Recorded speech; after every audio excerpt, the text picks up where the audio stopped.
서신의 마지막 편을 다루게 되었습니다. 언제부터 설교를 시작했는가, 그리고 제가 보니까 한 작년 10월 정도였던 것 같아요. 거의 1년 동안 제가 대략 세보니까 39번 아니면 40번 이 정도의 설교를 통해서 베드로 전서와 후서를 모두가 다 다루게 되었습니다.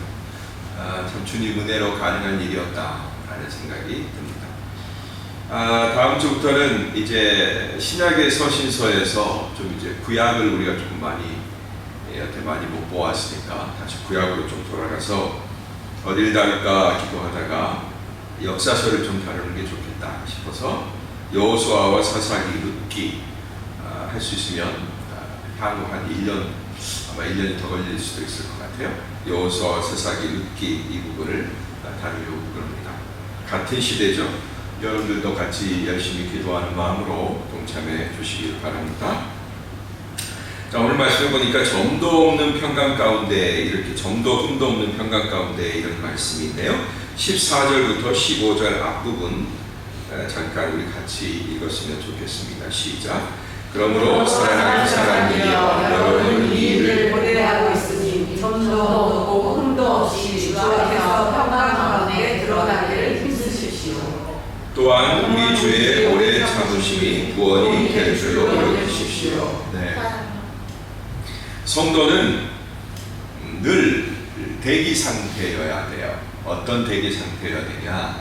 주님의 날이 내일, 곧 이 다음에 바로 온다. 이런 대기 상태에 늘 있어야 된다라는 것입니다. 왜냐하면 그것이 이 세상의 마지막이 아니라 우리들의 새로운 시작이기 때문에 그래요. 이전 세상의 마지막이라면 다음 세상의 새로운 시작이 되는 겁니다.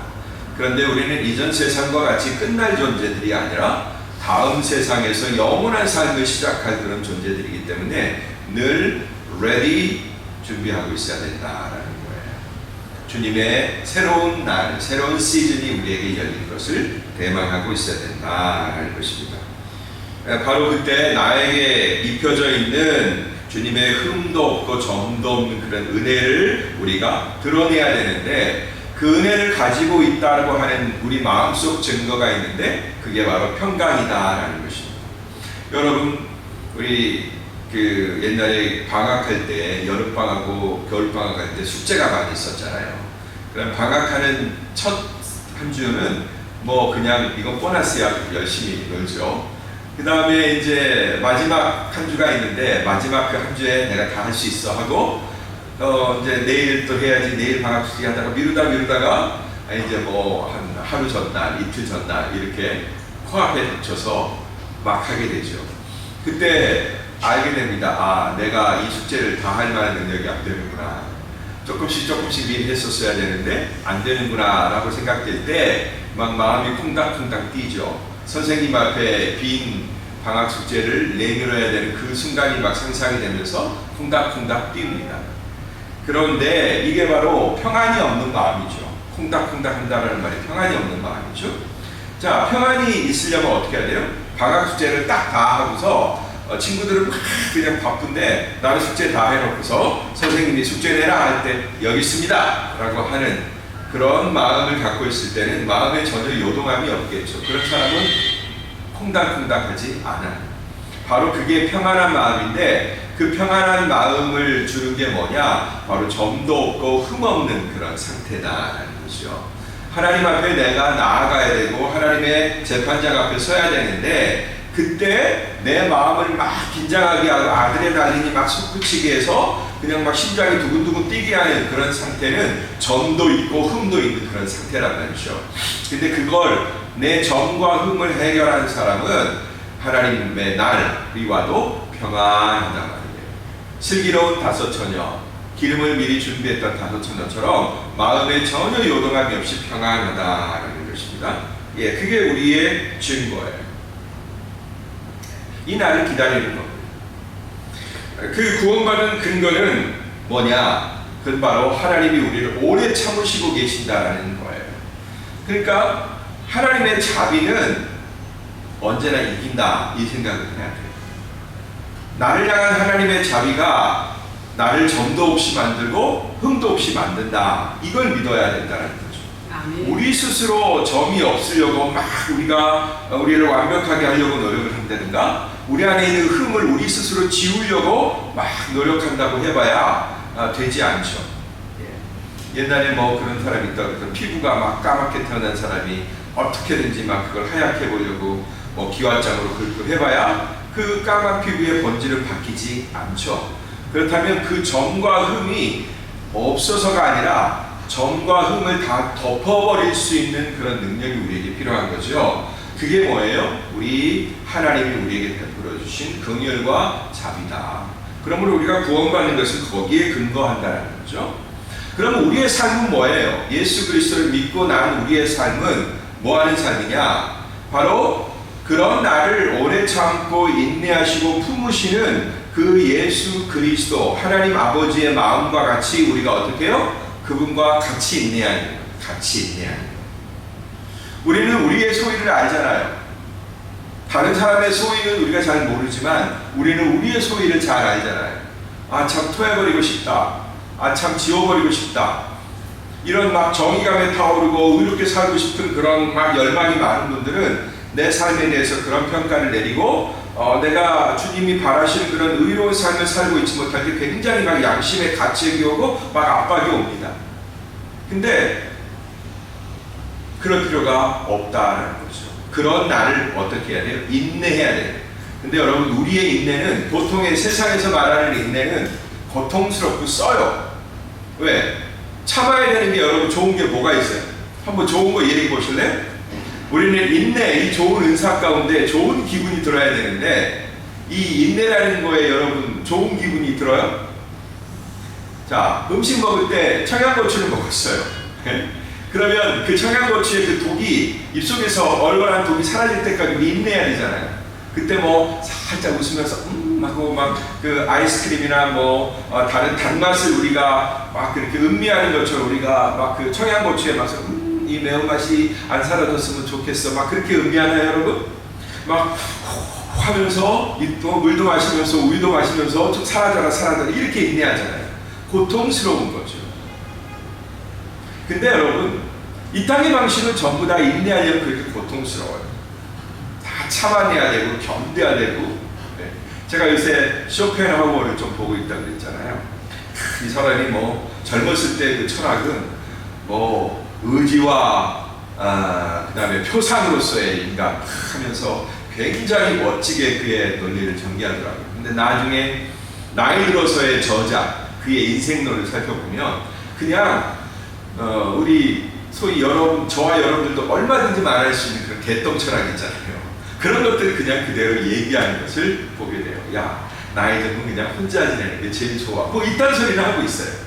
그러니까 그렇게 엄청난 발견을 했던 사람도 나중에 그런 심플한 얘기를 내놓는데 살아보니까 그렇게 막 애쓰고 수고하고 막 그냥 쟁투하며 그렇게 막 견디며 살았던 세월이 얼마나 무의미했던가를 그때 나중에 깨닫게 되는 거죠. 그런 것처럼 우리 믿는 사람들도 뭔가를 구겨 넣으려고 어떤 상태에 나를 집어넣으려고 막 애쓰고 수고하고 그런 수고가 의미 없다는 얘기가 아니라 내 혼자 그런 수고를 한다는 게 부질없고 의미가 없다는 거예요. 그래봐야 절대 되지 않는 일을 우리는 하는 거예요. 그럼 어떻게 해야 됩니까? 내 점과 흠이 되지 않도록 만드시는 하나님의 은혜 가운데 오늘 우리 목사님 은혜로다 제가 제일 좋아하는 찬양 가운데 시작됐네. 그 은혜의 역사가 시작됐단 말이죠. 거기에다가 나를 그냥 맡기면 되는 거예요. 그런데 내 스스로 하려고 하는 사람이 마치 뭐하고 똑같냐면 기차의 레일로 지금 기차가 천천히 이렇게 가고 있고 나는 목적지에 도달하려면 그 기차에 올라타기만 하면 되는데 그 기차 옆에서 계속 막 그냥 안 돼. 나는 절대 공짜로 갈 수 없어 하면서 기차와 같이 뛰어가는 사람. 이런 인생과 똑같단 말이죠. 우리의 인내는 어떤 인내냐? 그렇게 내 스스로 하려고 하는 그런 것들을 늘 버리는 인내. 내 힘과 능력으로 하려고 했었던, 내 혼자 막 나를 괴롭히면서 나를 막 그냥 푸시하고 밀어내면서 애쓰게 만드는, 그러면서 고로운 삶을 살게 만드는 그런 유혹으로부터 계속 나를 견디는 거예요. 왜요? 그렇게 안 살면 망할 것 같거든요. 세상의 모든 사람들이 그렇게 살고 있는데 나도 그렇게 살아야 되는데 그렇게 안 살면 막 망할 것 같으니까 자꾸 유혹이 찾아오고 뭔가를 하려고 한단 말이죠. 그런 것들을 우리는 오래 참아야 된다.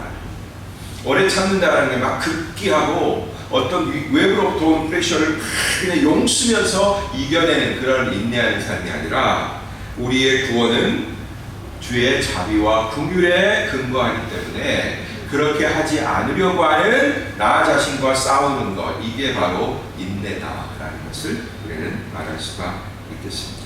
주의 오래 참으심이 구원이 될 줄로 여기십시오. 이런 것들을 우리가 좀 잊지 말아야 되는데 우리는 너무나 망각하면서 살기를 좋아하는 그런 사람들인 것 같아요. 요즘 제가 막 좀 몸이 힘들었어요. 지금도 좀 힘들고, 이유를 모르겠어요. 왜 이렇게 막 몸이 막 두들겨 맞은 것처럼, 막 권투 한 12라운드를 뛴 것처럼 막 그냥 머리끝부터 발끝까지 다 아파요. 막 이런 통증이 있어요. 그래서 우리 강은 입사님 맨날 아프다고 그랬는데, 우리 강은 입사님 이해하게 하시려고 하나님 나를 아프게 하시나. 네. 굉장히 좀 뭐가 뭔지 모르겠어요. 바이러스가 나한테 있는 것 같지도 않고 막 그런데, 근데 엊그제 우리 사모가, 아내가 저한테 그러더라고요. 여보 알아? 도련님 가신 날이 바로 어제야. 이렇게 얘기를 하더라고요. 여러분들 여기 있을 때 제가 작년에 겪었잖아요. 제 막내 동생이 9월 25일 날 주님 앞에 갔거든요. 그래서 언뜻 그런 생각이 드는 거야. 그래서 그런가?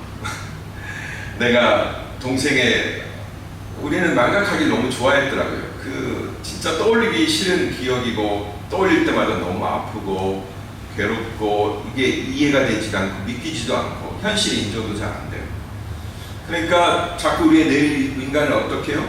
좀 편리하고 싶잖아요. 편하고 싶잖아요. 그러니까 그런 기억을 일부러 좀 쫓아냈던 거 아닌가라는 생각도 들고, 그래서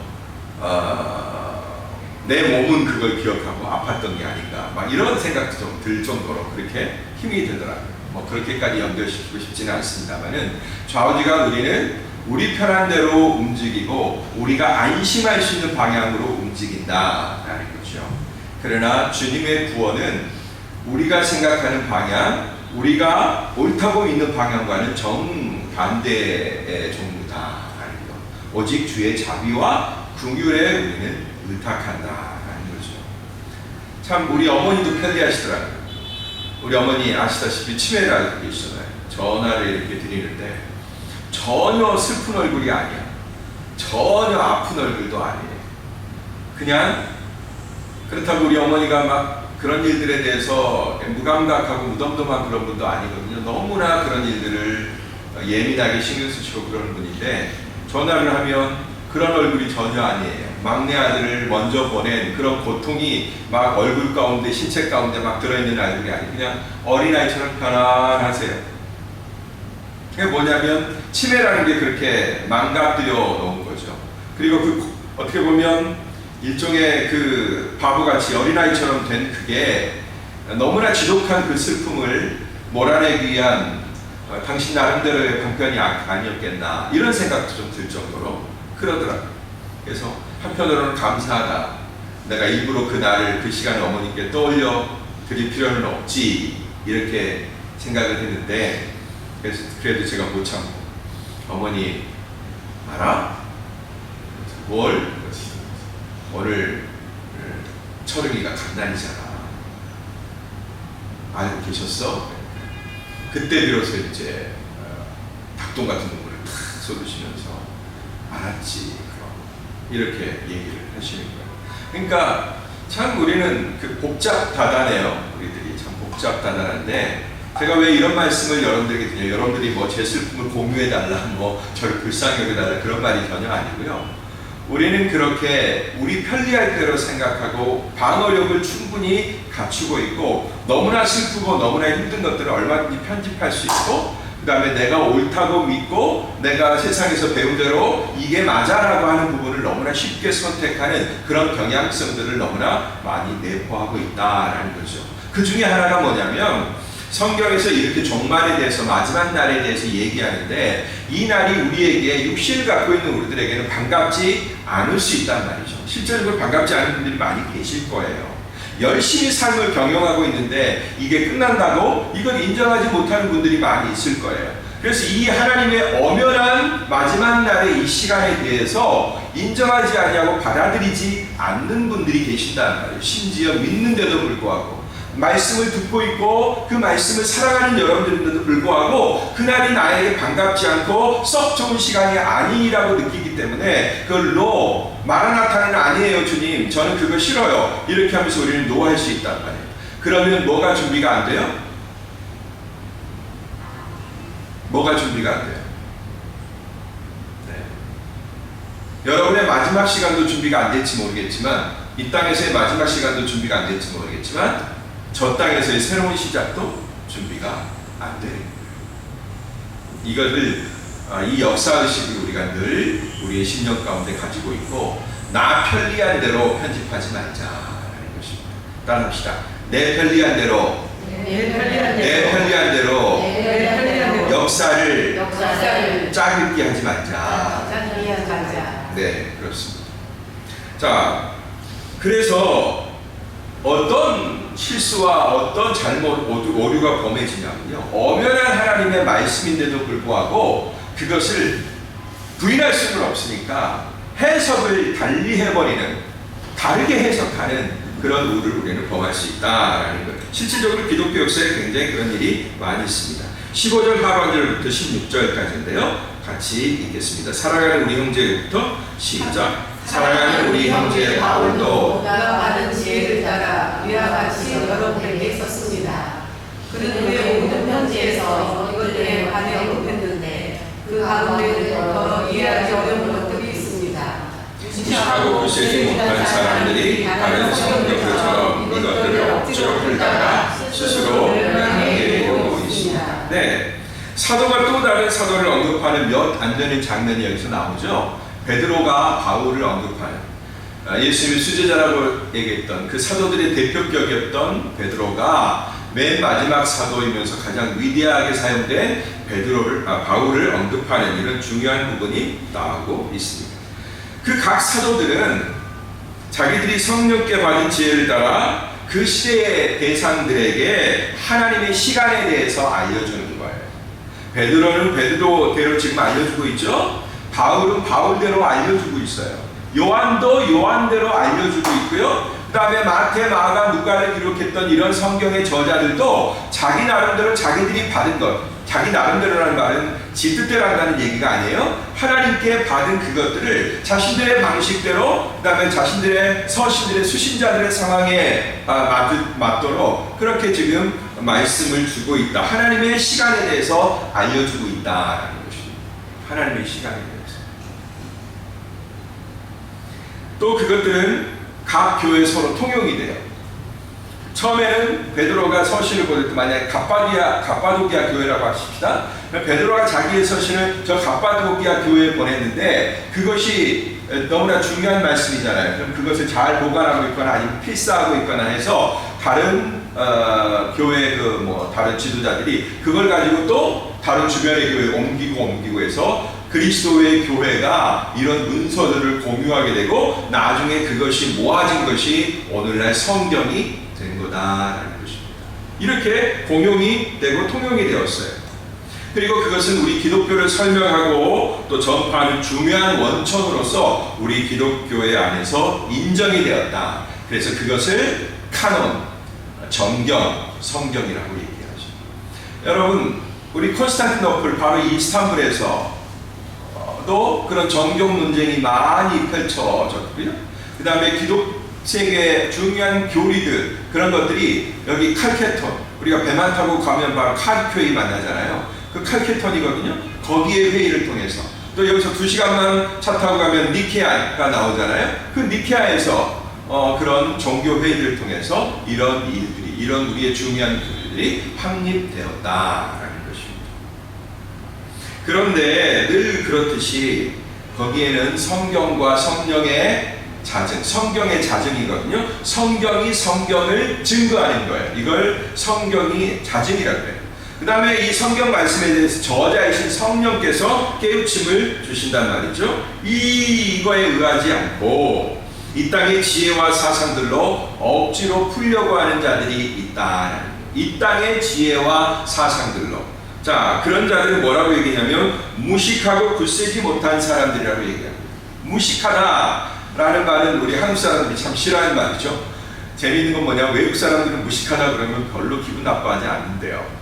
근데 우리 한국 사람들은 너 되게 무식하구나 이렇게 하면 우리는 이 지식에 대한 일종의 숭상이 있잖아요. 우리 민족은 굉장히 지식을 소중하게 생각하잖아요. 그러니까 너 무식한 뭐라고 얘기하면 굉장히 이걸 모욕감이 보통 다른 사람들이 느끼는 모욕보다 몇 배나 이렇게 크대.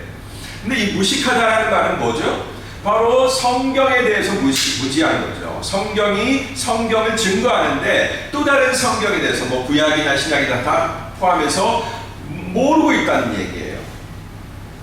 그래서 뭐 가끔 가다가 유튜브나 이런 데 보면 막 그 잘못된 성경들이 있거든요. 성경 전체의 내용과 어긋난 내용들, 뭐 도마복음, 뭐 그걸 외경이라고도 얘기하고 위경이라고도 얘기해요. 성경 바깥에 있는 그 교회 전통 전승 가운데서 뭐 누가 지었다 이런 이름들은 있지만 그러나 성경의 전체 내용과 심각하게 어긋나는 그런 내용들이 있어요. 캐톨릭에서는 그것도 정경 안에는 포함하지 않지만 그들이 사용하는 위경, 외경 이런 범주하에 집어넣고 많은 것들을 참고를 해요. 그래서 중요한 아주 핵심 기독교의 본질적 교리들이 무너지게 되는 것을 우리는 보게 되는 것입니다. 근데 그것들을 기독교가 자기들 편리하게 하기 위해서 다 편집했다라고 그렇게 막 얘기를 하고 다녀요.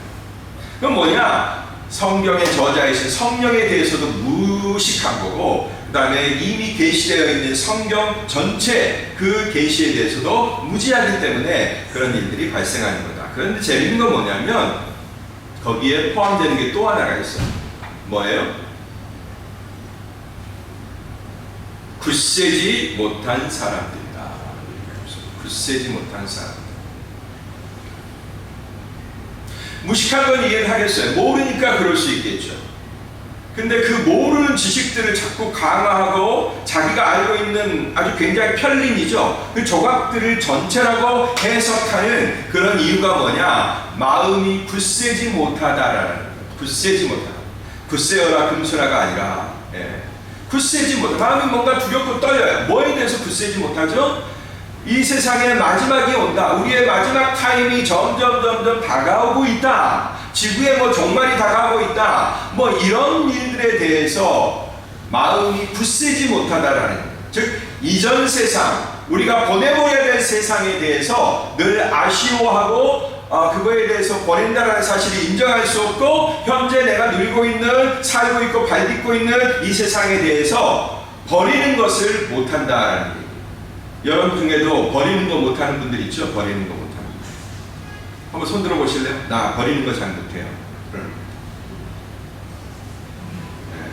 우리 사모님 잘하는 것 같은데. 대부분 우리 여성들은 버리는 거 잘 못해요. 그래서 뭐 그릇이나 옷가지나 못하는 측면도 좀 있는 것 같네요. 우리 사모님도.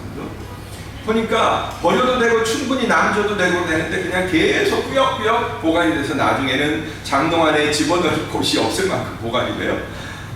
그리고 계속 보관하는데 우리는 이사를 좀 자주 했잖아요. 결혼 생활이 30년 정도 되는데 30번 이상을 이사를 했으니까 어마어마하게 이사를 했죠. 그럼 이사하면 늘 그런 게 나오죠. 근데 이전에 애지중지했던 것이 뭐냐면 이사할 때 가지고 갈 수 없는 것들이 돼요. 처리해야 되는 것들이에요. 그러니까 어떻게 돼요? 그냥 그때 황급하게 막 그냥 염가가 아니죠. 그냥 버리듯이 이렇게 처리를 하게 된단 말이죠. 그러려면 왜 모으냐 말이죠. 그런 것처럼 단촐해지지를 못하는 거예요. 굳세지를 못하는 거예요. 이전 세상, 오늘의 나를 근거해 주고 있는 이전 세상에 대해서 굳세지 못하다는 것입니다. 이걸 버려야 된다는 사실, 이것과 이별해야 된다는 사실에 대해서 굳세지 못해서 계속 미련을 갖게 돼요. 미련. 유행가 가사 중에 미련 때문에 결정을 못 내려가지고 결국은 더 아프고 더 괴로운 그런 일들이 많이 있잖아요. 미련 때문에. 그런 것처럼 세상에 대한 미련 때문에 이거 내가 버리고 어떻게 살아? 이걸 잊어버리고 내가 어떻게 살아? 이런 마음 때문에 굳세지 못한 마음이 이걸 유지하도록, 버리지 않도록 만든다. 그러나 여러분, 이건 정말 우리가 과감하게 버릴 때는 버려야 돼요. 베드로가 저도 계속해서 여러분들에게 말씀드린 게 뭐죠? 아브라함과 롯이죠. 롯의 아내의 얘기를 제가 많이 드렸죠. 버리지 못할 때 녹은 소금이 나를 덮치게 된다. 나를 태워버리는 소금. 새로운 땅으로 못 가게 하는, 내 생명을 더 전진하지 못하게 만드는, 새로운 세상에 들어가서 영원한 생명을 가지고 경영해야 되는 그 기회를 이전 세상에 대한 미련이 그걸 못하게 만들어버린다. 그래서 뭐라고요? 하나님이 이미 주신 말씀, 바울을 통해서 주신 말씀, 베드로를 통해서 주신 이 말씀들을 어떻게 한다고요? 왜곡해요. 내 좋은 대로 편집해요. 자를 건 잘라버리고 붙일 건 붙여버리고 해서 억지로 푼다라는 것입니다. 이건 멸망한다라는 얘기가 나오는데 이게 사실 멸망한다는 얘기가 아니야. 뭐 이렇게 얘기하는 거죠. 철학자들 얘기 들어보면 뭐 별거 없어요. 나도 얘기 들어보면 뭐 굉장히 심플한 거예요. 어떤 사람은 그걸 막 의지라고 표현하고, 어떤 사람은 이성이라고 표현하고, 뭐 칸트는 순수 이성이라고 얘기하고, 뭐 헤겔도 뭐라고 다 그냥 멋진 말로 막 그냥 자기들의 그 논리의 세계를 막 이렇게 전개해 가는데, 결국은 알고 보면 그냥 똑같은 이치를 자기들이 고안해낸 어떤 말, 정의한 어떤 말을 통해서 막 논리를 전개해 나가는 그런 거예요. 플라톤은 이데아라고 그러더라고요. 그것처럼 그런 철학자들이 시도했던 그런 수많은 실수와 이미 있는 원칙들에 대해서, 이미 하나님 주신 그 삶의 원리, 이 땅의 경영 원리에 대해서 자기가 나름대로 바라보는 그 안목을 가지고 뭐라고 그래요? 거기서 발견한 요만큼을 가지고 그걸 어떤 언어로 정의를 내린단 말이에요. 플라톤은 그걸 이데아라고 하고요. 그 다음에 신플라톤주의는 그걸 막 일자라고 얘기하고요. 그래서 막 자기들의 논리, 아리스토텔레스는 또 모든 개체가 다 중요하다라고 얘기하는 거죠. 그렇게 막 서로 논박하면서 정신세계를 발전해 나아가는 거예요. 결국 교회 안에도, 기독교리 안에도 그런 우를 범하는, 이 땅의 지식을 가지고 하나님의 계시를 평가하고 그 다음에 해석하려고 하는 그런 억지 해석들이 있다는 것입니다. 결국 그건 뭘 만들죠? 하나님의 뜻과 섭리가 왜곡되고 오염되는 그런 악영향을 끼친다는 거예요. 그래서 결국은 주님이 내게 마련해 주신 그 영원한 세계, 이제부터 이전 세상이 끝나고 새롭게 시작되는 그 영원한 세계, 그 세계의 경영으로부터 나를 멀어지게 만든다는 것입니다. 없어져 버린 세상에 대해서 계속 관심을 두는 거예요. 제일 미련한 게 뭐예요? 과거에 관심을 계속 두는 거 아니에요. 과거에 있었던 그 일들에 대해서 계속 추억하고 아파하고 괴로워하는 거 아니에요.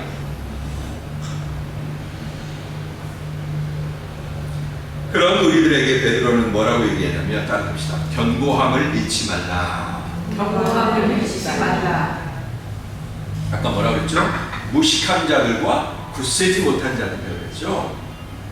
그런 자들, 굳세지 못한 게 견고하지 않다라는 것 아니에요. 그런데 그런 사람들에게 바로 여러분들은 견고함을 잃어서는 안 된다, 이렇게 얘기하고 있습니다. 17절, 18절 말씀을 보겠습니다. 시작. 그러므로 사랑하는 사람들이여, 여러분은 이미 이 사실을 알았으니 불의한 사람들의 속임수에 이르러 여러분의 견고함을 잃지 않도록 주의하십시오. 도리어 우리 주시며 구주이신 예수 그리스도의 은혜와 그를 아는 지식 안에서 성장해 가십시오. 영광이 이제와 영원토록 그분께 이르를 빕니다. 아멘. 이런 일들이 있기 때문에 초대교회 사도들의 아주 중요한 역할은 그리스도, 자기들의 주인이신 교회를 시작하게 하신 그리스도에 관해서 잘못되고 오염된 소리들을 제거하고 구별하는 일, 이게 바로 사도들의 해야 될 가장 중요한 임무 중에 하나이고요. 지금까지도 신학을 하는 에베소서 4장 11절에 교사들이라고 얘기하는 분들 있죠. 이런 분들이 해야 될 가장 중요한 직임 중에 하나가 뭐냐면 이렇게 철학과 사상과 무지로 말미암아 오염되는 모든 오염들을 제거해야 되는 역할이 그들에게 있는 거예요. 여러분, 우리가 받고 있는 이 아름다운 교리를 우리가 공짜로 받은 게 아니에요. 거기에 자기의 인생을 드리고 생애를 드리고 열정을 들인 많은 신학자들에 의해서 우리가 이렇게 안전하고 좋은 해석된 말씀을 우리가 받아들이고 있는 거예요. 그래서 여러분, 가능하시면 우리 이 신학생들을 양성할 그런 신학교들 있잖아요. 좋은 신학교들. 여러분들의 관심 속에서는 그렇게 우리는 목사 될 것도 아닌데 뭐 목사 길러내는 곳이지 뭐 이렇게 생각하실 게 아니라 그 신학교의 기능 중에 하나가 뭐냐면 건전한 교리, 기독교의 본질적 교리를 지켜내는 것, 그 일을 하는 거예요. 그러니까 여러분들, 그런 분들이 더 이상 없어지지 않도록, 늘 그런 분들은 소외되고 가난하고 힘들거든요. 핍절해요. 그런 분들이 잘 살 것 같은데 그러지 않아요. 그러니까 여러분들, 요즘 많이 신학교들이 어려운데 혹 하실 수 있으면 여러분들이 생각하고 추천받는 좋은 교회들을 여러분들도 물질로 이렇게 후원하실 수 있게 되길 바라요.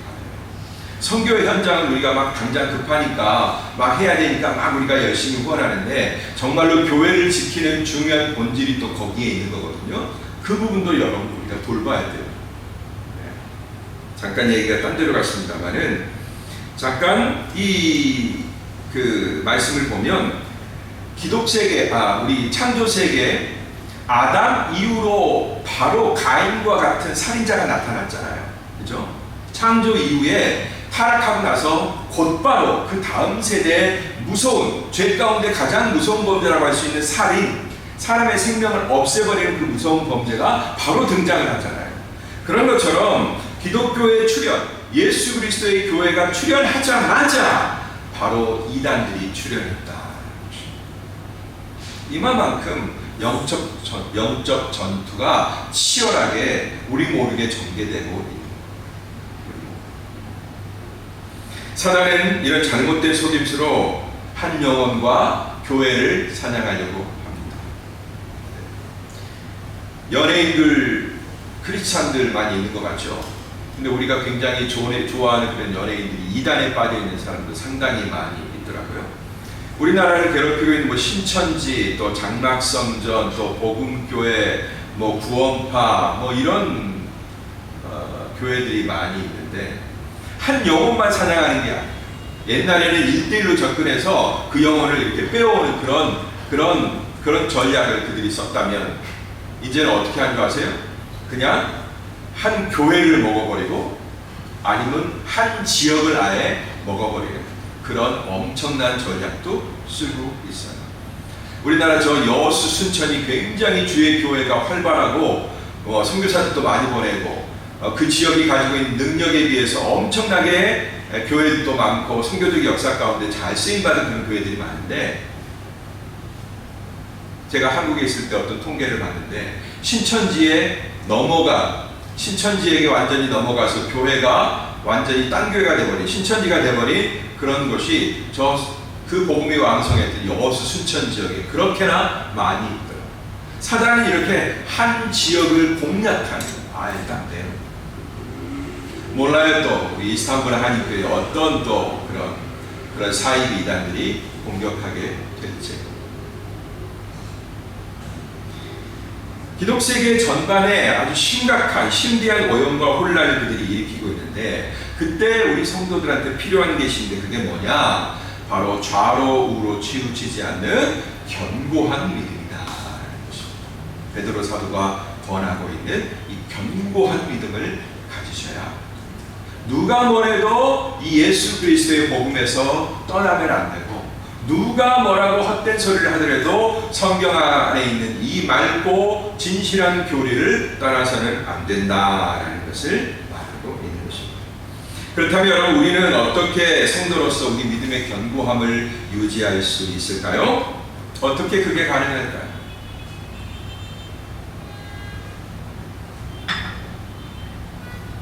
여러분 주기철 목사님 믿으세요? 믿지 마세요. 제가 얼마나 무식한 사람이고 얼마나 경계가 없는 사람인지 몰라요. 뭘 믿어야 되느냐? 바로 성령을 통한 은혜의 공급과 그리스도에 관한 올바른 지식에 기초해야 된다라는 것입니다. 여러분, 누군가가 여러분의 영혼을 지켜줄 거라고 생각하지 마세요. 누군가가 우리가 아무것도 안 하고 있는데 교회를 그냥 보여줄 거라고 그렇게 생각하지 마세요. 역타의 소리에, 우리 주변에서 뒷전에 들려오는 역타의 소리에 우리가 마음을 빼앗기지 않고 늘 주님과 생생한 교제, 생생한 이 교제를 할 때 바로 우리의 영적 건강이 자연스럽게 강화가 되는 것입니다. 그런데 그러면 좋은데 왜 우리는 자꾸 다른 소리에 빠지게 되는 걸까요? 왜 그렇다고 생각하세요, 여러분? 여러분들도 한 번쯤은 그 이단의 그 아주 달콤한 소리에 혹 한번 해보신 적 있죠? 아마 있을 거예요. 전혀 교회에서 들어보지 않은 어떤 소리에 혹 했던 적이 다 한두 번씩은 있을 거예요. 왜 그렇게 될까요? 왜 그렇게 될까요?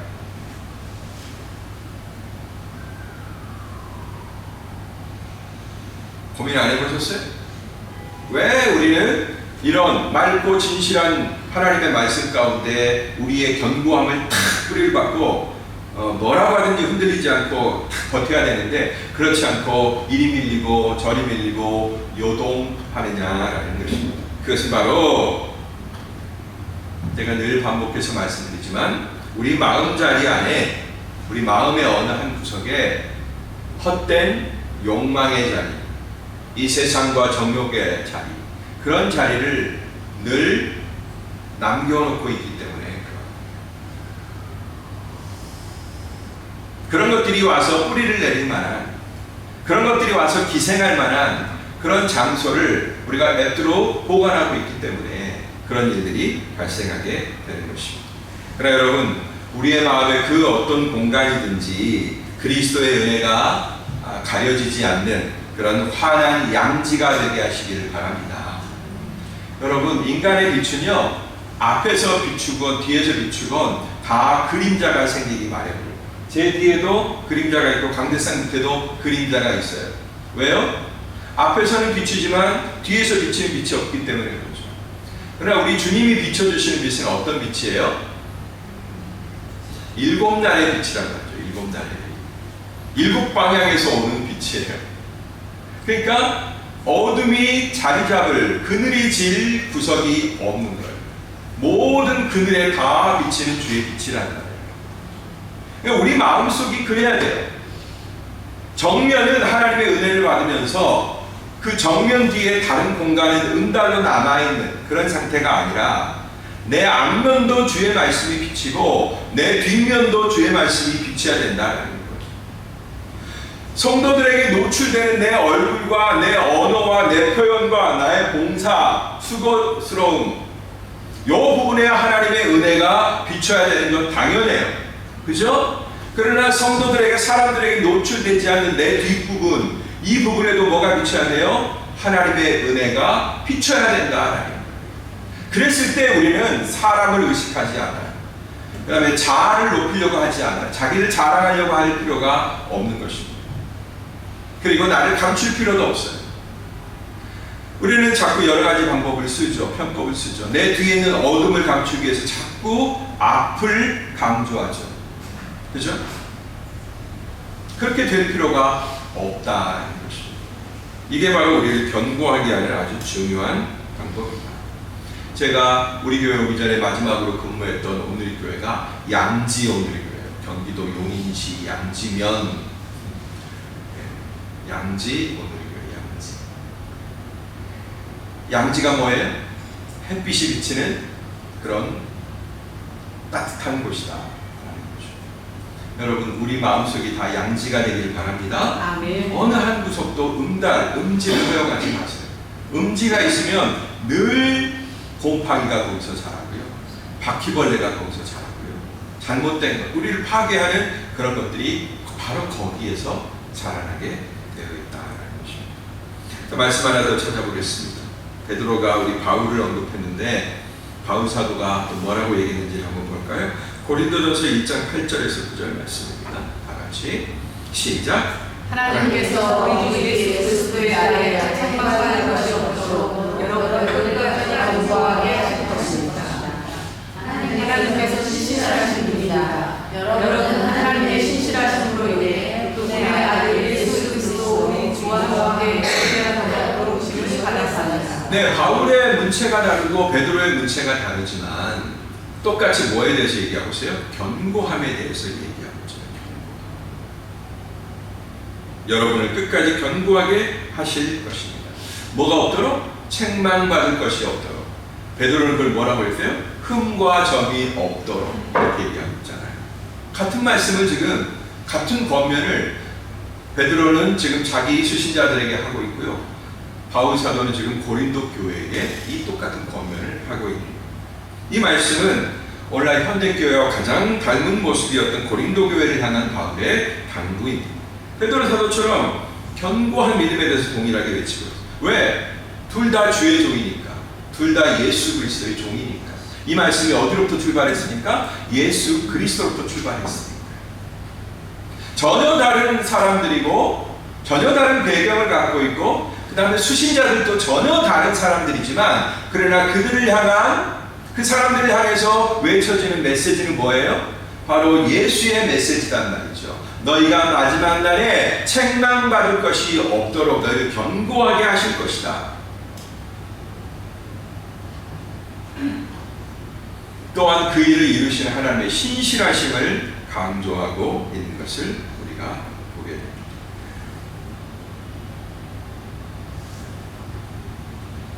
저도 주의 종의 한 사람이요 또한 이 교회 목회자로 부름받았는데 저 역시도 같은 마음으로 여러분들에게 당부를 드립니다.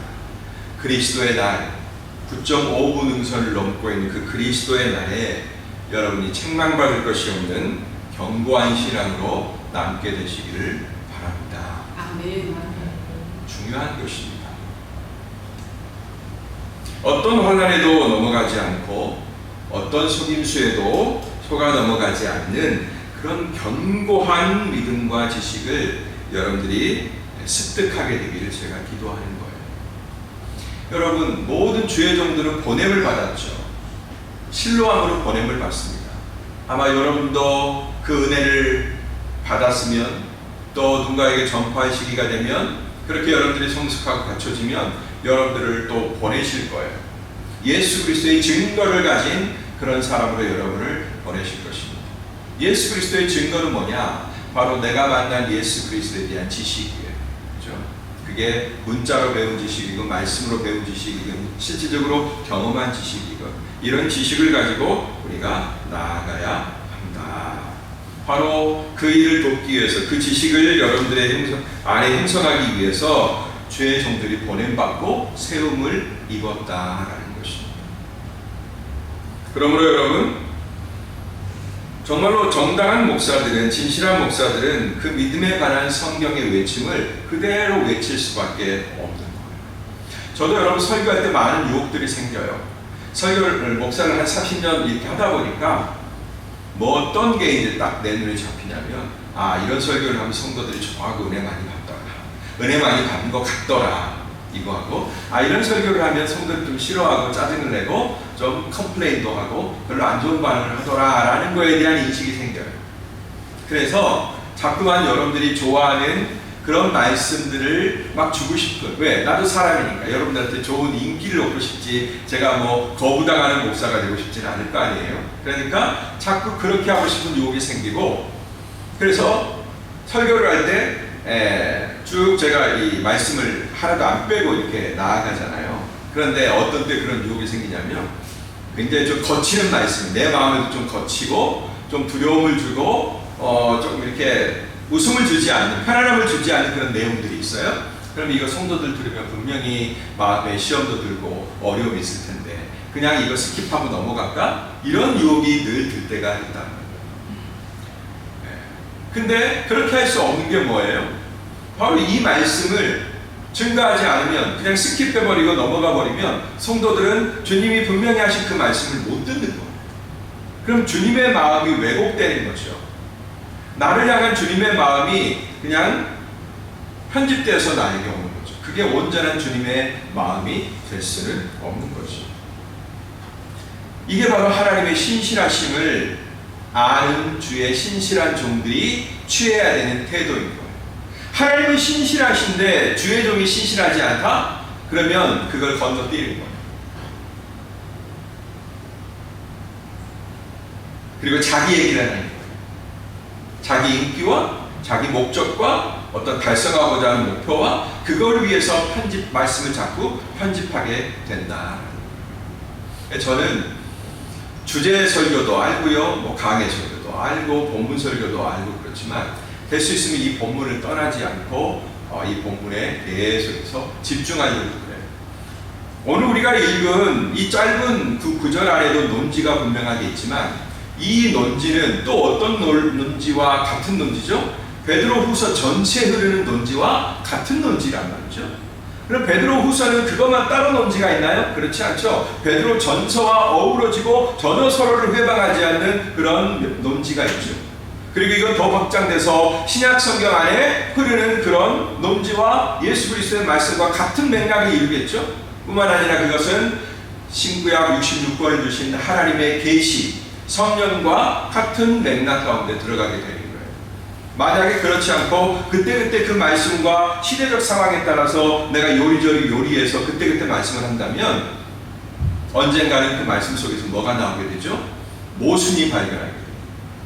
내가 전한 말씀을 가지고 내가 전한 말씀을 부정해야 되는 그런 상황 가운데 들어가게 된다는 거죠. 신실한 모습이 아니죠.